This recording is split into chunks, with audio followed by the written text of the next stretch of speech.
to the FrunchRoom with MarlowKubic. I'm Rick Kubic. My lovely wife, Caught Marlow, my own person, Yoko, is sick. She has that summer cold. That summer cold. You know, it is summertime here in the Midwest. For those of you listening in other places around the world and around the globe and in the United States and continental divide and continental United States, yes, summer colds. You know, I like summer. Don't get me wrong, I do, and we've spoke of this before on previous shows, so I'm not gonna linger. I don't like lingering. I love loitering though. Summer colds, yeah. When you get one of those, it's bad, and you never realize until you're sick just how fortunate you are to have your health. And just remember that, because every time I get sick, I go, oh man, I'm going to stop drinking. I'm not going to go out. I'm going to stay in. I'm going to take care of myself. I'm going to exercise. As soon as you start feeling better, give me a beer. That's just the way it goes. But I hope you're all feeling well. And for those of you who have illnesses, we wish you all well. I know it's tough. Some people are more fortunate than others. I've been very fortunate health-wise, knock on wood. Roaring Twenties are coming. It's 2019 now, today, midsummer right here, stinking hot. Yeah, I don't mind the heat. It's the humidity, right? Yeah, that's right. Roaring Twenties, though. Are the Roaring Twenties going to be the same? These new Roaring Twenties, 2020, is it going to be the same as the 1920s? Well, I don't think so. Because different times, I mean, history sort of repeats itself. It goes in cycles. I really, truly believe that. But back then, it was a period of economic prosperity. There was a cultural thing happening, a distinct cultural edge in the United States. Other cities as well. Western Europe, you know, Berlin, Chicago, London, Los Angeles, New York City. The decade was known for those crazy years. People just let loose. And of course, jazz blossomed in the 20s, the flappers and all. What can we bring back from those old Roaring 20s to 2020? Because life definitely has changed. I mean, we could go steampunk, right? That kind of came in. Didn't last too long. There just doesn't seem to be any scenes. All through history, there was always a scene happening. The flappers. In the 40s, big bands. The 60s, here comes Beatlemania and all that stuff, and the hippies and the mods and all that, the clothes. And now it seems like we have run out of gas, and we're just throwing anything up on the wall and seeing what sticks. And generally, that's what you do to start a fad or a scene or something. But what's going to come across in 2020? Are we going to take anything from the 1920s, or is it just going to be some sort of schlocky guy that owns a bar or some sort of business transaction where they're going to take advantage of the Roaring 20s and then put it into 2020? So it's really not going to be it's not going to be anything that has grown from the ground up, but we're just going to take and regurgitate. And that always has happened, but through time, occasionally something comes through that's very different, and that just takes over. And that only happens once every 20, 30 years maybe. Spice Girls? No. Oh, no. I mean, there's a lot of things. Look at the clothes. What kind of clothes are we going to have for 2020? Are they going to go back to the baggy stuff? I don't mean like rapper baggy. I mean, clothes back in the 20s were dapper, right? You're looking sharp. You wanted to look classier than anyone else. I don't think that's going to happen. Maybe the eyebrows are going to get even worse. Have you noticed eyebrows these days? The young girls with their eyebrows, I don't know what they're doing. They're 12 years old and they have eyebrows that go from here all the way to there, or sometimes they start here and then they end here. Kind of like a hyphen of sorts. Etiquette is lost. Are we going to bring back some etiquette in 2020? The manners of general etiquette. Well, in the 20s, it was far more grounded in kindness back in the 20s. A different time. A polite behavior than the narcissistic behavior of nowadays. I found a list of etiquette principles. I was doing some research. And the bit's called Etiquette in Everyday Life. This is a complete guide to correct conduct for all occasions. Maybe you could take note in this. First of all, manners at the table. Now here, I know we have the devices. We have the handheld devices, and I think this is screwing up the world. And I'm not a high-tech guy. Everyone thinks I'm some sort of techie. I'm 61. I like technology. I don't dislike it, but I think it's going too far. So when I sit at a table with my wife, my lovely wife, Kat Marlow, my own person, Yoko, or other people, I try and keep the device out of sight. Out of sight. And I've been guilty of whipping it out and texting or something, but it all can wait, because we remember not too long ago, before we had this convenient handheld device that is screwing up the world, screwing up the social world, people communicating one-on-one, talking. You just see people walking around like zombies, and we've said this before. Before that, we could go 8 hours without making a phone call. You used to go out to the beach 6-7 hours. Bring plenty of tanning butter, by the way, if you go out to the beach. You go out to the beach, and you'd come back, and you'd just get in the car and go. You didn't even make a call. Oh, I have to make a call. We have to stop and find a phone booth. So manners at the table. Back then, first of all, don't be late for dinner. I know a lot of you Southeast Siders are on a whole different time zone than the rest of the world. This is my hometown, Hegwish. Southeast Side Chicago, Southeast Side rules. Southeast Side rules. And some of those friends to this day, one of them being Mad Mac, he's always late. I have a few friends that are always late. I always try and be on time. So manners at the table. Don't be late for dinner. I don't understand why people are always so late and running behind. You have to manage your daily schedule, if you would.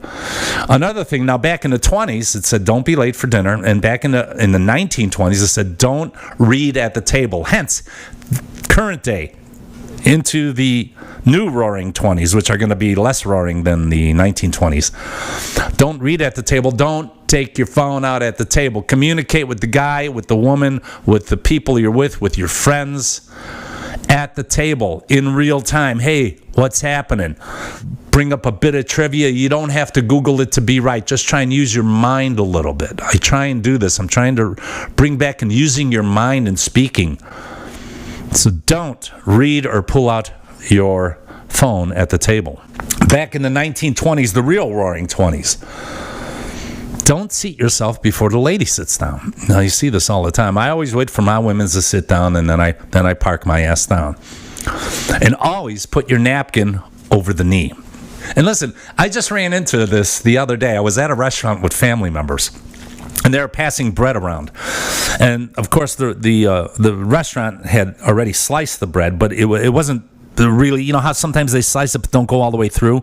So you just can't pick a slice out. So I just grabbed the bread. Myself in our house, when we make bread, baked bread or whatever, you have in a bowl of pasta and you have some bread and you're going to dip it in the olive oil and the Parmesan cheese. You just take the bread and crack it and rip it, right? That's what you do. So here's one thing, and it's going out to my sister-in-law as well. Do not cut bread. You break it. You always break the bread. So restaurants, you don't even have to cut it. Maybe just put a little cut on the top so you get a head start. You break the bread. And I got a bunch of size at the table because I ripped the bread, and especially my sister-in-law, she's like, oh. And even my wife, I'm going to throw my wife under the bus. She's like, what do you do? I said, you break bread. And please, chew with your mouth closed. This is etiquette in everyday life. Simple things. So are the Roaring Twenties going to be the same as what I'm going to call the mild 20s? Because I don't think so. Seems like everything is watered down these days. You would figure with all this technology and everything that we have, that we'd be sharper. But see, the thing is, we rely on that device. We're not thinking as much. Now, there are smart people out there, and there are people who still read books. And there are a lot of smart people who develop all this technology, but it's dumbing down the majority of the nation, the world, the population. People are relying on the device for news and for their music. And the funny thing was, I was driving in my car the other day, and listening to the radio, and I'm a radio fan, still am. I still like terrestrial radio, and I know we have all these digital outlets for music. You could iTunes and Spotify, and to tell you the truth, Sirius Radio, which I think Sirius Radio will probably die out, because first of all, you got to pay for it, which is a bummer. And I've listened to Sirius Radio, digital radio, and I have to tell you, I find it extremely boring, because I know you want to hear your songs without interruption, but I liked the interruption. This was human contact. This was someone interjecting some thoughts into your head, and that's what radio is about. That's what terrestrial radio is about. And I know you have your podcast and your online radio, just like you're listening to this online.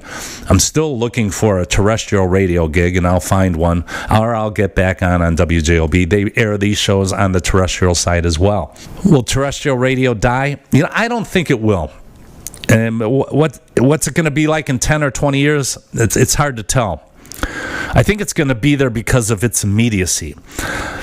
Now, I'm going to go back. I was driving the car the other day, listening to the radio, and I started thinking, in 10 or 20 years, I'm listening, they're still playing Tom Petty songs. So I'm 61. Most people who grew up with Tom Petty, Led Zeppelin, and all that stuff are going to start dying off. And what are they going to play? In 10 or 20 years, what kind of music are you going to hear on terrestrial radio, if you hear any at all? And I know they say that the younger generation doesn't listen to radio, but I still know some young people that do listen to terrestrial radio. And what I like about terrestrial radio is that when you turn it on, it's right there. You don't have to search. You just turn it on in your car. You have the presets. You know where your stations are in the area that you live in. I know the digital side is good for some folks because they just like to hear a Pink Floyd station just play Pink Floyd songs. See, I'm not like that. I like to hear variety. I like to hear banter. I even like the commercials sometimes, because this is just, it's part of pop culture. It's part of living. Part of living is engaging on terrestrial radio. Call in right now. You could win tickets to go see the new fad that's coming through town. And on the digital side, you can't really do that. And the thing about terrestrial radio, to be on terrestrial radio years back, you had to be in radio. You had to actually have some experience, some flair, some personality.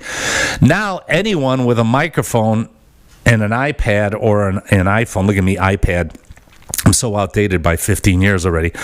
Any kind of device. People, if you want to do a radio show, just grab your iPhone, hook a mic to it, hit record, do it, send it out. That's all you really have to do, but you have to have content. You have to have some personality, some flair. I love live radio. I miss doing live radio. Now, I'm treating this as live radio, and I still like to treat it as theater of the mind. I did a couple shows back on terrestrial radio last year, and we were online. You could view it on Facebook and all that. But I told the producer, my colleague, Tony Panic, I said, turn off the camera, just put graphics up, because I want to do theater of the mind, because that's what radio was about. So if you want to just turn away from the screen and listen, I suggest you do that, because this is the way I treat this show. I'm not here to push something in front of you. It's nice to see things. Okay, I have a coffee cup. This is my favorite coffee cup with hearts. But I could explain that to you in theater of the mind. So will radio be here? Here's the thing about terrestrial radio, in its immediacy as to online radio, DAB, digital audio broadcasting, is that you have to search for that. You have to find the app. You have to go to the website. You have to, where in radio, if there's an emergency, you just flip it on, it's there. And I know they have all different outlets that are going to be coming up, and all the major TV stations and all that are going to be going to more of a streaming source. Here's the thing about computers, and I get really frustrated at this just at home. Or you do the same, because recently we had the Facebook crapped out, right? This was last week, couple weeks back. It's happened a few times. Facebook goes down, the world comes to the end. When the internet goes down, there's a blockage, the internet went down, my God, everything stops. Then where do you go to for your sources when the internet goes down? The internet is fairly reliable, but it always seems to have issues. You have to update things. You have to reboot. You have to hold 3 keys and number 4. Step on your little toe, count to 5, unplug it, and then replug plug it back in to reboot. See, with the old radio, terrestrial radio, now I have a transistor here, and I want to thank Judy Smagas for sending me this. Judy Smagas is a neighbor of mine from my childhood, and Jim Smagas, her father, had this radio from about 1960, and when she found out I was on actual terrestrial radio, she sent me her father's transistor, and thank you. It still works. I have three different radios within the house. A couple, one looks like a little Pepsi dispenser, like a Pepsi machine. It's a radio. And see, the immediacy. There you go. When something happens and you have to go to your computer and get online, you have to get the mouse out. You got, okay, wait a minute. Oh, it's rebooting. Damn it. Okay, oh, it's down. Oh, I have to find CNN, and then pop-up ads come. Then you got to scroll through that. And, you got to block this. You got to allow this. And then, by then, I could just go like this. And we have... yes. A big rock fell off the mountain. On the street almost hit a car. See, that's what happens. The immediacy of radio will always be there. And I don't think we will lose terrestrial radio, because when the internet goes down, and now at our house, our television goes through the internet, so I can't even go to the old TV and strike it up, because if the internet goes down, it's connected to the damn modem. And we used to have a house phone, the landline, and just recently, our carrier said, no, the landline's dead, it has to go through the modem. So you remember years ago, you'd have a power shortage, you could still pick the phone up, and it worked, magically. It worked. So the only thing we have left is radio, right through the airwaves, floating right in front of you. You can't see it. We have to hang on to this, because one day when it really hits the fan, I'm talking about a major disaster, and the internet craps out and goes down, we're going to wish we had terrestrial radio, which we still have. Let's keep holding on to it. So I think it'll always be here, terrestrial radio, in some form, some way. So treacherous future for terrestrial radio? I hope not. I hope it'll be here, and I hope you join me again right here in the Front Room. I'm Rick Kubic. My lovely wife, Kat Marlow, my own person, Yoko, will come back with MarlowKubic in the Front Room. Look for future shows online and other places as well, connected to the WJOB network and many other places. So hang on. You guys have a great one. We'll see you.